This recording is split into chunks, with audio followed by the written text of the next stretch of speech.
Hey, it's Les from the TV Dudes. Today, I have an interview that's on point like a laser. I'm thrilled to be talking with the incredibly talented Kevin Chamberlin. You know him from his unforgettable roles on television and in film, whether it's stealing scenes in Jessie, or lighting up the screen in Road to Perdition, or recently on Max and Duster. Kevin's always a joy to see. But today, we're diving into something especially exciting his one man show, Finding the Joy, which he'll perform on June 23rd. There's links and more info in the description. Kevin and I talk about the journey behind the show, his evolution as a performer, and what joy really means in a world like ours. It's a great interview, and I hope you enjoy.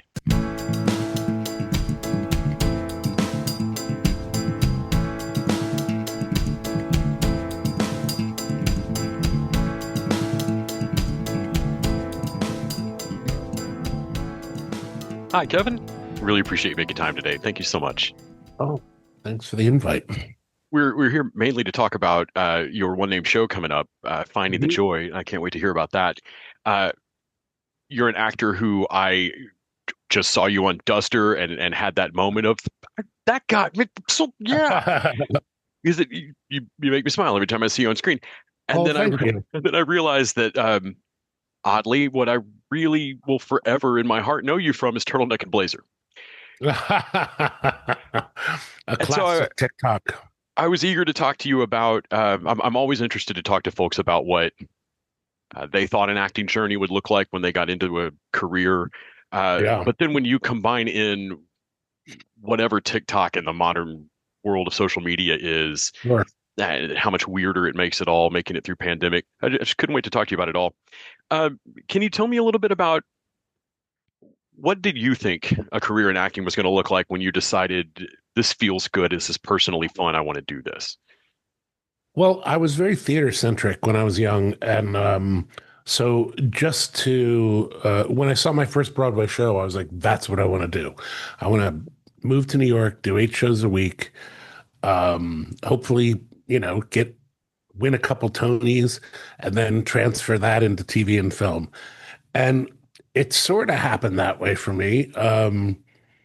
But there was a couple years there where, nothing would happen. There would be no work. And I was like, how am I going to pay the rent, let alone fulfill any creative aspirations? And really, it really it hit a wall with COVID. And that's sort of why I reinvented myself as a social media um, creator. And what do they call them now? Influencers. Influencers, yes. But that was only because of the pandemic, and that never would have happened if COVID. And I now just hit 11 million followers Wow.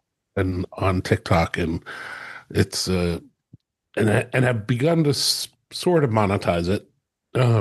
We'll see how that goes. I now just have a social media manager now, and working on that. But I've always sort of spread out my talent a bit with, when I wasn't acting, I was playing piano and piano bars and musical directing. And I always, when I go teach, I always tell people, whatever talents you have. I know guys who are really great stunt guys who, sometimes make more living doing Shakespeare festivals and Ren fairs Right. than actually, you know, originating roles in TV, film, or theater. So yeah, you have to keep reinventing yourself. And I know a lot of actors who just make their most of their money in voiceovers, which to me sounds like the easiest job in the world. I remember talking to a musician once who talked about not knowing that tiny little interstitial music is a whole thing for any number of programs or content. He's like, I didn't know that in college, and that's his income now. That is Basically, what it genuinely what is. he Yeah. makes. He was like, I didn't know that this was a facet of the job. Yep. Uh, do you have a? I'm always interested in the difference in stage, not so much stage acting and the craft difference, but the the feeling of having a live audience of there's a pocket moment of that performance that's happening for you and for them Yeah, it's that very that can't temporal. be streamed. Very temporal. Uh, Yeah.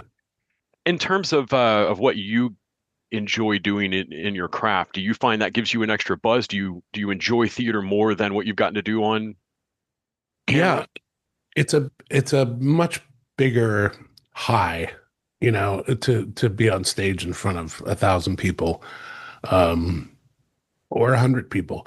I think the amount of concentration and the weeks of work that you get to put into it, the control you have over your performance is a big difference. That was one of my shockers when I first started doing TV and film, was that the final performance is out of your hands. Mm, It's in the editors and the director's hands. And I was like, I know I had a better take than that. Why did they choose that one? And maybe it was because of lighting or sound or whatever. right. But you always have control in the theater. Um, so if I screw something up, I know I can fix it tomorrow night. Uh, and constantly fine tune. Whereas fine tuning from take to take is, you rely so much on a director because that's the only person you're getting feedback from. Mm. And sometimes that director is not reliable. So you're at the mercy of so many more people in TV and film. Well, I would think in terms of having some control over the output, getting to do a one name show should put you in the driver's seat. Uh, but it's still theater. There's still going to be a collaborative process. Can you talk about putting together, finding the joy, and what people can expect, what it looked like, kind of getting from your head to reality? Yeah. Well, I start the show saying it was 40 years in the making because I've always had, uh, I've gone to see so many friends in cabaret shows and one man shows, and they say talent borrows, genius steals. I always go, oh well, that was a really great thing in that show, and that I could use that and that, and this has been a real long process of workshopping it, doing it in little clubs here and there, kind of like the way a comedian fine tunes his act. And there are always songs that I've wanted to do. There are a couple songs that I've written specifically for this, but there was also a story I really wanted to tell. I didn't want to make it just a travelogue through my career. And my husband, Michael Gans, he uh, is a television writer, and he helped me crafted it, and he directed it as well. And he said, you really need to have an arc in this evening, even though it's 70 minutes. And when we were going through this political nightmare that we're going through, we thought, oh, how do you find joy when when you turn on the news every day and it's just such chaos. And so that really kind of gave us a spine for the show. And so it's really all about how um, I find joy in my life and what brings me joy, and what makes me laugh and what makes me connect with other people, and then using my career highlights as some bullet points. It kind of goes through those moments that I really had, that were really milestones for me in my career. So that sort of is the classic cabaret show, and that adds a little to. But I divert from that a lot, and I got to show myself as a songwriter as well. So, and show who were my biggest inspirations throughout my childhood and into when I started writing songs. So that's In basically it. in terms of being a songwriter, I mean, Broadway is full of the songbook. I mean, you know all these classics. Yeah. Uh, was there were there any hurdles that Michael had to help you get over, or just not even as a director, just as a partner of like, no, you have written a great song. Don't feel you can sing it next to these things that maybe live in a different space in your head as classics. Yeah, definitely. Well, we back in 92, 93, when we were first together, we actually wrote with his writing partner. We wrote a kind of a Generation X musical confection vaudeville kind of thing. And one of the songs that we wrote for that, which is one of the first songs I ever wrote, is in the show. And he really convinced me that it would be appropriate to start the show with one of the first things I've ever Yeah, written, and it kills. It's a great number, and part of that journey. Yeah. yeah, it's called Professional Help, and it's about a guy going to a psychiatrist for the first time. All the So things you want to think about. Yeah. yeah, well, I'm very proud of one of my rhymes. I go, professional help. You think one sessional help? It's all unclear. Solid work. That's great. Uh, like I said, I just saw you in Duster. And I'm Have always you curious. seen the last night's episode? Not last night's. I have not Oh, watched this week's. Yes. it was So the intense. yeah. So the last one I saw was the Blade. I guess where's the Blade? Or yeah, the Blade Oh, right. episode. Okay. Yeah, Um, I'm in one episode one, four, six, seven, and eight. nice. That's great. Can you talked a bit about the that dramatic shift when you get to television or film and you realize this whole thing's shot out of chronology. Uh, there's maybe one take and then we're moving on, and you only get feedback. Have you had anything that a TV or a film director did that you thought, can we write that down? Can everybody do that? That helps me. Mhm. Sam Mendes. I got to work with Sam Mendes on Road to Perdition, Mm, and he's such a great theater director, and so he really knows how to work with actors. And we actually got to rehearse in a rehearsal room where they tape on the floor the the actual blocking and the everything. actual blocking for the set, and that was so invaluable. And they never have the time or the money to do that. And I was in the same room with Daniel Craig, Tom Hanks, and Paul Newman Wow. rehearsing. It was one of those pinch me moments in my career. So it was a perfect film experience, and the movie shows it. I think the movie is riveting. It's a really good movie if you haven't seen it. The No, Road to Perdition. yeah, it's a wonderful movie. I remember at the time, all of us, back when we thought, can Tom Hanks do something serious and dark? And no. Yes, dark. Uh, you've Sorry. got you've got the show coming up on well, an encore. The show coming up on June 23rd. Yep.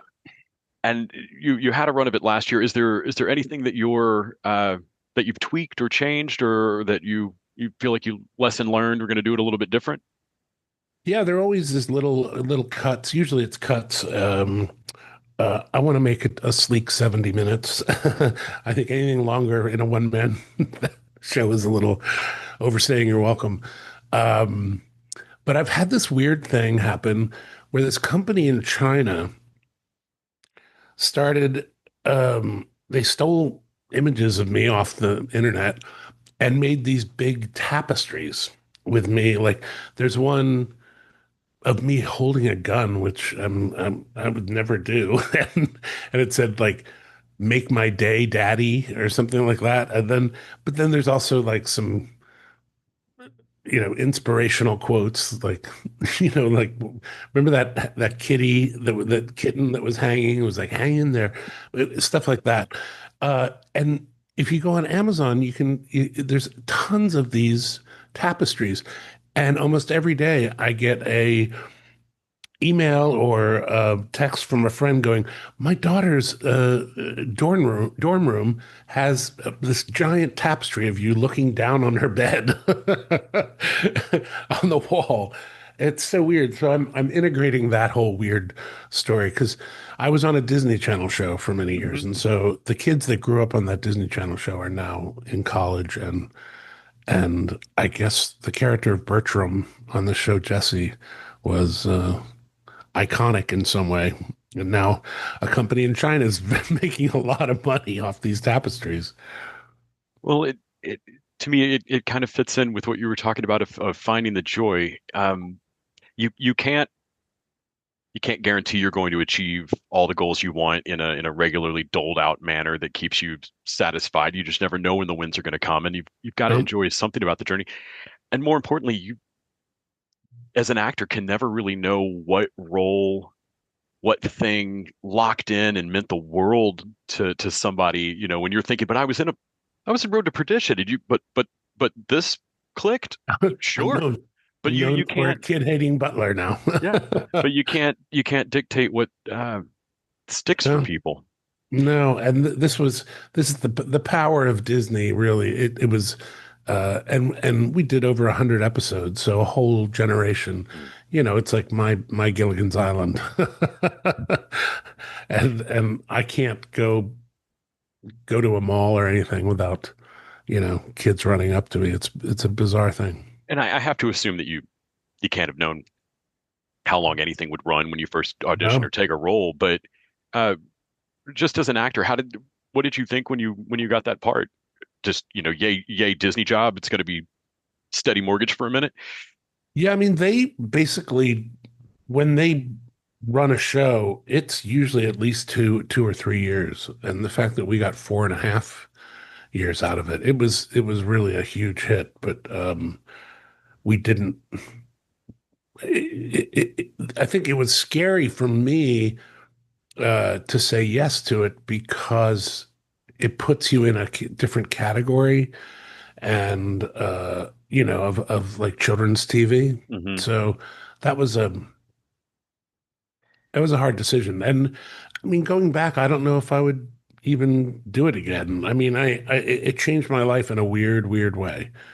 Um, but it also helped with the TikTok and Instagram, and that's the TikTok generation is Yes. the people who watch Disney. But it is weird. It is very weird. My privacy is gone, and but it did pay. It paid okay, so that got me through. Was talking to an actor last week about years ago him taking a villain role in a movie and his agent sitting him down and going, so do it. I'm not saying not to, but it's going to change. You're gonna get pigeonholed, yeah. Yes, it's going to move this window of your perception, and if you want that, and it got him out. You got him out of best friend roles, basically, and he was like, Uh-huh. "Yes, I want this." But, Yeah, but he said, it's just something to be aware of that he'd never considered that fork in the road might come in front of him. yeah. No, it happened to me too. I remember one of the first auditions I had after the Disney Channel show. I went in, and the casting director was like, "So this is very naturalistic. Don't go Disney on us." And I'm like, "Oh, I am a three-time Tony-nominated actor. I think I was I know what raised in the Disney style." machine. Yeah. Yeah, it's so interesting how Huh. people just have a different perception of you after one role. As if this is now everything you've ever done. Yeah.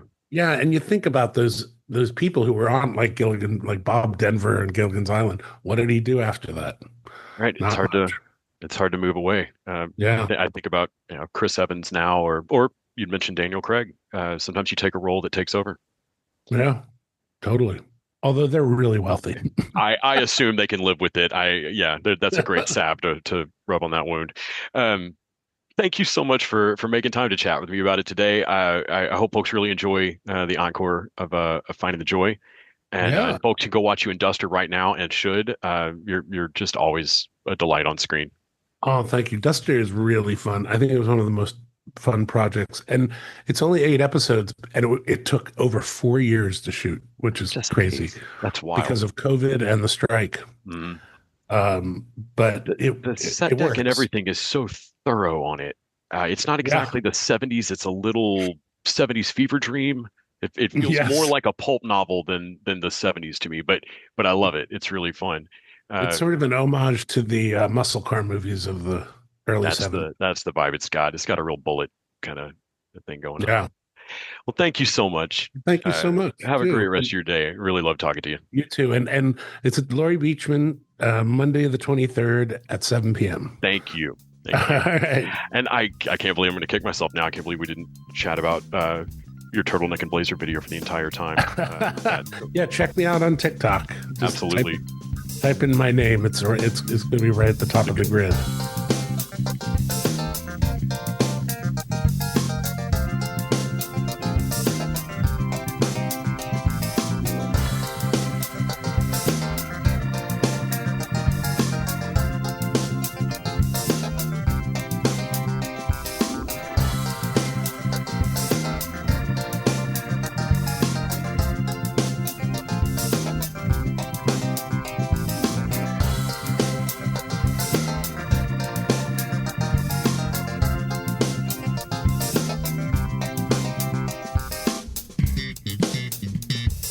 TV Dudes is an independently run podcast out of Austin, Texas. We are exclusively listener supported. If you'd like to help us out, go to patreon.com/TVDudes. You can also find us on Facebook, Twitter, and Instagram at TV Dudes. All the music for our show is done by our friend and original TV dude, Gregory J. Amani Smith. To find out more about us, go to thetvdudes.com. I'm Randy Lander. I'm Les Weiler. And I'm Kyle Scott. Thanks for listening.